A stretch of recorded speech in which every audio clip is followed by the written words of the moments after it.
ভাপা পুলি পিঠে বানানোর জন্য প্রথমেই 1.5 কাপ জলে অল্প নুন এবং হাফ চামচ রিফাইন্ড বা সাদা তেল মিশিয়ে জলটা ফুটতে শুরু করলে গ্যাস একদম কমিয়ে লোতে করে 1 কাপ শুকনো সিদ্ধ বা ভাতের চালের গুঁড়ো অল্প অল্প করে দিয়ে অনবরত নেড়ে লো ফ্লেমে 2 মিনিট নেড়ে মিশিয়ে নিয়ে গ্যাস বন্ধ করে এটাকে 10 মিনিট ঢেকে রাখবো। শুকনো আতপ চালের গুঁড়ো দিয়ে এই রেসিপি বানালে 1 কাপ চালের গুঁড়োর জন্য 1 কাপ আর 1 কাপের 4 ভাগের 1 ভাগ জল লাগবে। এভাবে পিঠের মণ্ড বা ডো বানালে পিঠেগুলো যেমন অনেক বেশি নরম হয়, তেমনই পরের দিন পর্যন্তও একই রকম নরম থাকে।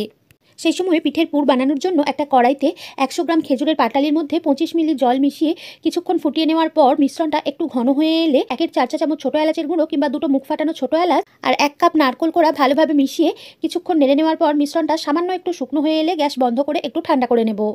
এদিকে মণ্ডটাকে 10 মিনিট ঢেকে রাখার পর একটা কিচেন স্ল্যাবের মধ্যে ঢেলে 6 থেকে 7 মিনিট এইভাবে আটা মাখার মতো ঠেসে ঠেসে একদম মসৃণ ও মোলায়েম করে নেব। তারপর এর মধ্যে থেকে অল্প অল্প নিয়ে লেচি কেটে হাতে করে এইভাবে একটু মেখে একটা বাটির শেপে গড়ে এর মধ্যে পরিমাণ মতো পুর ভরে মুখটা ভালোভাবে জুড়ে এরকম করে ডিজাইন করে নেব। তারপর এগুলোকে একটা স্ট্রেনার কিংবা ছিদ্রযুক্ত পাত্রের মধ্যে একটু ফাঁকা ফাঁকা করে রেখে ফুটন্ত জলের পাত্রে বসিয়ে হাই ফ্লেমে 15 মিনিট ভাপ দিয়ে নিলেই আজকের রেসিপি নলেন গুড়ের সাথে পরিবেশনের জন্য তৈরি হয়ে যাবে।